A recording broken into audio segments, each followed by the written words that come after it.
Welcome to the JobStreet Quality Connections podcast, where we're sharing advice from the top employers to help guide you on your job-seeking journey. I'm Anita Wu, and I've held several roles from publishing to broadcasting, and I'm here to find out exactly what these employers are looking for and the people they hire. Today, we're very excited to have Mike Tang of Mediacorp, who is team lead for talent acquisition, on the show with us to have a little chat. Welcome to the show, Mike. Hi everyone. Hi, Anita. All right, Mike. So let's start off with your role as team lead for talent acquisition. Can you tell us more about it? Sure, happy to. So, hi everyone. I'm Mike from Mediacorp. Currently with them for about 3 years, and I've been running the talent acquisition function. My team has about 7 members, and we are in charge of hiring people in the media industry. But overall in my career, I've been in the HR profession, spanning across the different industries. Yes, I understand you've been through banking as well as IT, manufacturing. Yeah. Have you found that to be different? How has your role in Mediacorp been different so far? Well, it's a deliberate choice to be in the media industry for one, and of course with the leading national media network. Career-wise, I think, well, I put that into quite a fair bit of thought, where in order to advance your career, I chose those with fast-paced environment and industries that are potentially disrupted by technologies. So in that way, where I am, I can actually contribute more towards the organization. Can you tell us a little bit more about Mediacorp? Well, Mediacorp is the national media network. Of Singapore? Yeah, so we actually have employing about 2,000 to 3,000 employees. The roles are quite diverse. Most people know us as a content creator, which is understandable because that is the front-facing part of our business, whereby our audiences consume our content being news and entertainment across 4 languages and across the various platforms like TV, radio, as well as digital. But beyond content creation lies the different groups of talented people in marketing, in comms, in technology itself as well. So while consumers don't see the back end part of the work, a lot of people are working hard on the production level and on the technical broadcasting and publishing areas to enable the content to be available to anyone, anytime. That is a huge scope. My goodness. Which leads me to my next question, which is, how do you decide how to curate your team? So how do you curate your team, considering that the scope of work is so broad? You mean the way that my team is made out of and what we focus on? Correct. Let's start with that. Yeah. Well, a strong understanding of the business is important. So sometimes it was loosely classified as business acumen, the ability to link what we do to what impact does the business have. The ability, we are also bounded by some of our core values.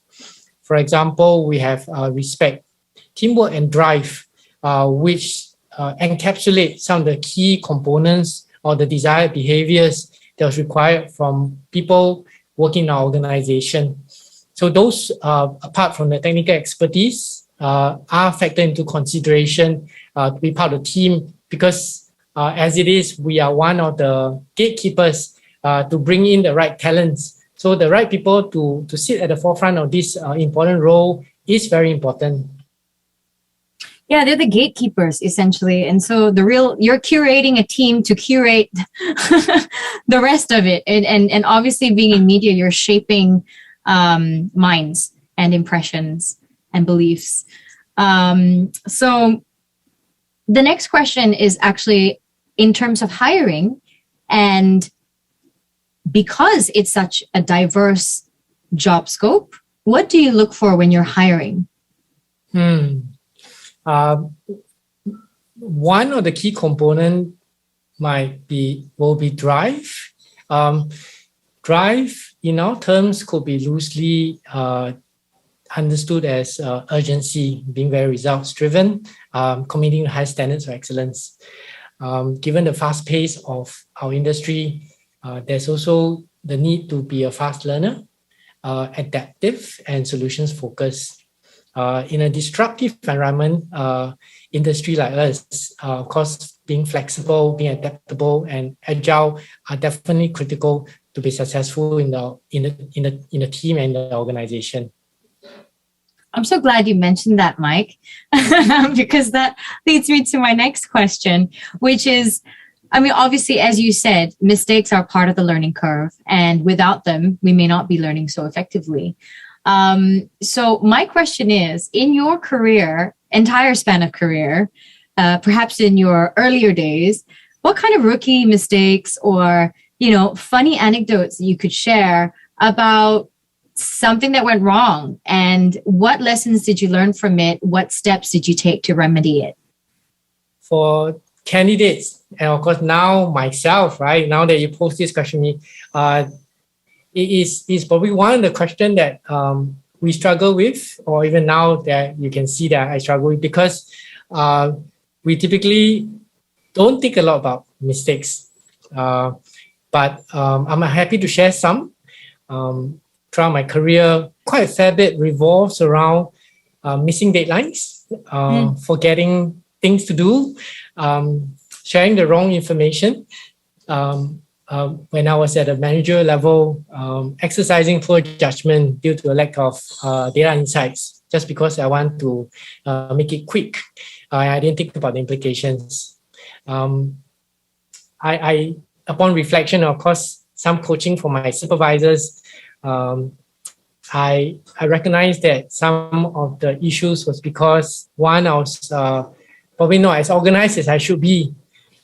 There's a point in my career that I hold on very tightly to a very perfectionist mentality. I always want to present things perfectly, because there was a fear that I don't want to be criticized. I don't want to be judged. I don't want to be seen that I'm not putting in 100%. So there was, it's also tied to my personality as well, in terms of how I like to go about presenting myself. So I would like, in a certain way, I only show people one part of me, and that carry on to my work as well. There are I resonate with that. Yeah, there are things that I'm also not prioritizing. I think that is very critical, especially when you got more than what you can cope of.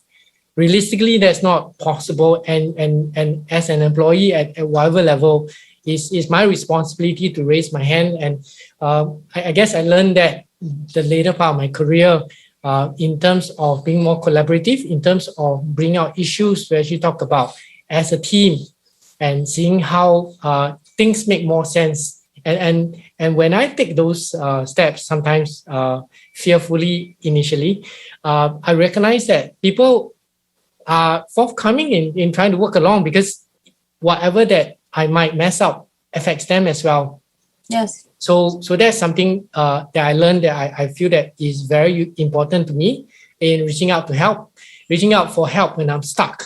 There are times when I'm not so sure. I need to clarify, or at different levels of the organization, the different senior leaders see things differently. So as I clarify and seek understanding, I get to learn what my boss and what the management is concerned about, not just in terms of my tiny little task that I'm so frantically worried about, but in terms of, as an organization, how do we better present ourselves to make sure that as a team we don't lose, or we don't fail together. But interestingly, I'm actually someone who's very driven, not exactly ambitious, but driven. So there are times in my earlier career where I feel that I took on too much things myself, because I want to prove people that I can do it. But I think that is also a mistake that I made, that at any one point in time, I overpromised and I took on too many things. So that's something that progressively I learned. Many of the mistakes are, of course, not funny, but in hindsight, not funny at the point where you made them, right? Because you are the one who's making them. Absolutely. But you put on the lenses of funny. What I can immediately relate off is quite a fair bit of awkward moments. Yeah. I come a long way in terms of communicating as well. I used to be very shy. You may not envision that now. I would not have guessed, no. And I'm not very good at words, not very good with words. So a lot of times I caught myself saying the wrong things at the wrong time, even simple things. For example, there was one that I can recall. One of my supervisors in one of the earlier companies I was in, she just came over to the cubicle the workstation that we are in, and she was commenting to one she was standing beside one of the colleagues, and she made a comment to me about her, that saying that, well, she's skipping breakfast to be slim. So I wasn't analyzing anything. My first reaction is I said, why? She's not that fat, why? You use the F word. Yeah. So it's like immediately after say, I kind of regretted that, using that word. So later on I did apologize to my colleague as well. There was another one. How did you, so from that, did you learn that you have to, I don't know, maybe like before it comes out of your mouth, you need to take a pause? Or, I mean, how did you, I know you apologize, for sure that's remedying the situation, because anyone who also knows you knows that you don't mean malice in that. You were actually giving her a compliment. You meant to give her a compliment, but it came out wrong, obviously. But then, and which happens to all of us. But what lessons did you learn from that in terms of, adjusting behavior? I learned to be more mindful about what words I use. Of course, then after a few years after that, my boss did give me a feedback that he doesn't know what I'm thinking about, because I'm always very guarded in what I want to say. So then again, that doesn't work quite well earlier as well. But I think being able, as what you say, being able to be more sincere, be more authentic, and moving away from those potentially landmine situations. Yeah, that's how. So in that aspect, building rapport with people, trying to be a bit more humorous. I think that's something that I am working on over the years. Yeah. So I think that's helpful, because a lot of times I tend to take things too seriously, or I tend to answer very politically correct answers, which actually puts people off, and people complain that they actually didn't know the real person. Wow, that's tough feedback to get, actually, sometimes when you're trying to do the right thing, and it seems somehow rather that the balance hasn't been struck, that somehow you're off the mark, and that is tough, I think, because when your intentions are to do the right thing and then suddenly you get feedback that's like, no, that's too far right, like come back to the middle. That's true. So what I learned is one, of course, not to be misrepresent myself to be someone who's very uptight or very someone who can't go wrong or can't afford to go wrong, but someone who is very more forthcoming with some of the views. Like just now the example happens when I was commenting on other people. So instead, I could freely share my views, and that might be one area that will be useful for other people to know, right? So when a comment was made about breakfast, for example, then I can share my experience. Oh, I haven't had my breakfast yet, or yeah, I've been exercising a lot to keep myself fit. So then that will create around. But more importantly, in trying to help people understand more about me, I share my views, and of course on sensitive topics or topics which might be a bit more difficult, I try to cover up with a more candid approach to say that, if you want my frank opinion, this is this is how I see things.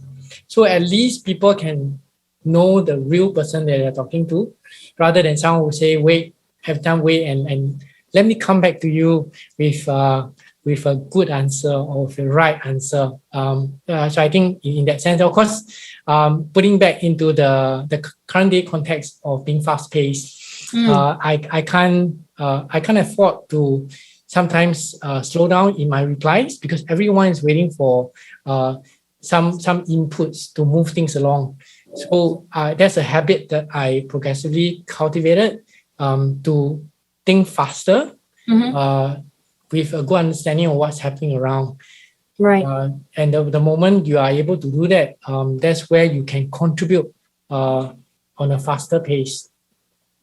It's true. I think we've got in general, there's a lot of, it's either speed up or it's either slow down, and it just depends on your current setting and the context that you're in. Yeah. May I ask, Mike, when did that transition happen?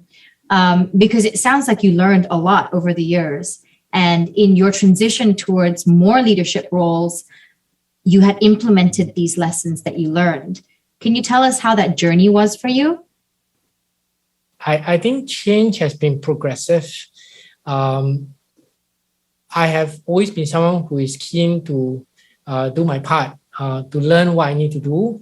That includes learning to lead myself and subsequently my team. So, of course, I mentioned earlier about coaching as well. So there's a fair amount of seeking guidance from my supervisors, learning myself from whatever resources that I could have. And of course, last but not least, putting that into practice, and getting feedback from my team.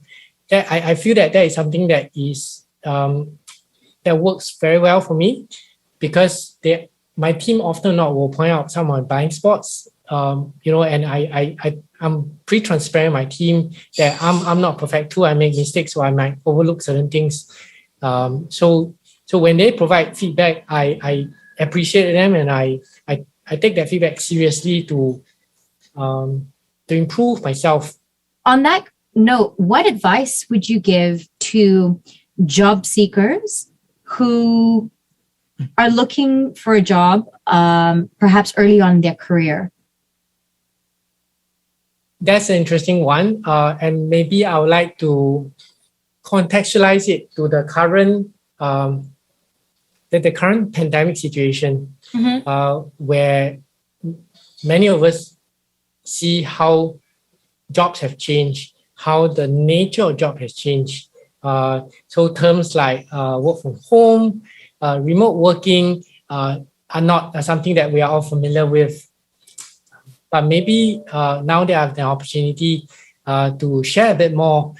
That translates also to the way that you prepare yourself, prepare to showcase yourself to the organization they're interested to join, how you have what it takes to be good at this new environment. So remote working versus working in an office or physical spaces requires you to have new skill sets of engaging people, of being very proactive, to find out what's working, what's not, what's happening out there, rather than staying at home and thinking that everything is okay. So remote working does comes with new skill sets. I know the majority of us are adapting, but especially you want to put in the best version of yourself, do think about that and add into your profile or your resume that aspect of how you are able to be effective, not just in the past working environment, but in the present and subsequently in the future environment. My career has been one that is lots of ups and downs and lots of trials and errors across different areas of human resource. Granted, the approach right now will not be in terms of climbing a career ladder in a certain sense, but it has a very hybrid or even lateral approaches to it. The economy is one that has more interdisciplinary thinking, where there are new and overlapping areas, new ways of doing things or thinking. What does that mean for us? It means that we can develop new skill sets. We can develop new interests in different areas and seeing how that can combine to be future ready for an organization that is embracing the future. Quite a fair bit of encouragement to the job seekers as well is to have faith in yourself. You have to believe that when things are not on track, as you wanted, you can change them.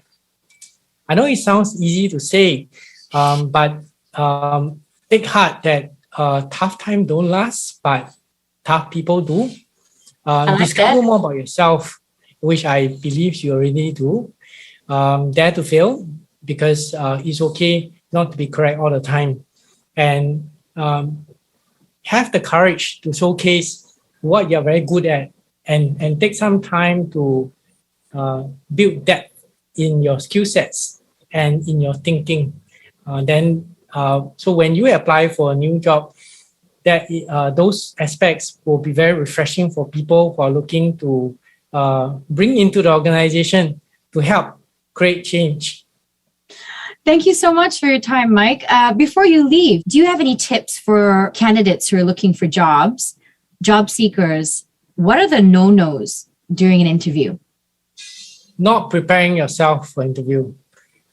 So there are two distinct stages, if you could see it. Of course, one is the application stage. That's where documents or archives like your resume or your portfolio comes handy. Because the second part is the interview. Both parts are important for people to be better understanding the kind of applicant that we're looking for, so that the hiring personnel can shortlist you accordingly. Right. So therefore, be mindful of what content you actually put it in to best reflect who you are and what you're capable of. Don't oversell yourself, because if the expectation of you when your recruiter is too high, it might backlash on you because you're not delivering at a higher level than what the hiring manager is actually understanding from. So that's be yourself and let others know the real person, what you're capable of, and be free to even say things like what you're not good at, because we're all not perfect. So one of the things that's like a no-no will be trying to pretend to be someone else, trying to pretend to be the perfect candidate. And that's something that is a red flag to a lot of hiring managers. Those are fantastic tips. Thank you so much for that. Yeah, I think it's interesting to say, actually, these are things that I don't do well. To manage expectations, and also what kind of content best represents you on your CV. Thank you so much. Thank you so much for your valuable input, Mike. No problem. I think it's a journey. It can be quite intense at times when you're trying to help someone who doesn't know you to have a good understanding of you and having a hiring decision for you. So what you put in your profile, what you put in your interview counts a lot, and that's something that you should think through carefully. It's not every day that we talk in an interview. Yes. So therefore, having that thing through and mentally preparing yourself to help others understand you effectively and quickly will be important to know. I think a lot of the candidates are very reliant on the questions that the interviewers have for them. It's true. That may not be a good thing because, first of all, you are going to say the things yourself in the interview already anyway. Why not? You take the opportunity to tell them first and highlight to them, which in that sense is a bit of marketing, there's a bit of branding, and be clear about what value you actually bring to the team. Why should people even hire you? And that will allow you to have an edge above the other people. That's a fantastic piece of advice, really. I think when you say, okay, yeah, I've got a new skill, or even if you say you don't have a new skill, you have to see how that is applicable to the new role you're applying for. And it is your responsibility to highlight that to the person hiring you. Yeah. Thank you so much, Mike. No problem. Thank you so much for your time and your candor and your honesty and all those wonderful tips from your plethora of years and different industries you've been in. Thank you. Welcome. That's a wrap for today. And thank you for listening to the JobStreet Quality Connections podcast. Please check out our other episodes and don't forget to download the JobStreet app for the easiest and fastest way to search for the most jobs. I'm Anita Wu, and I'll catch you in the next episode.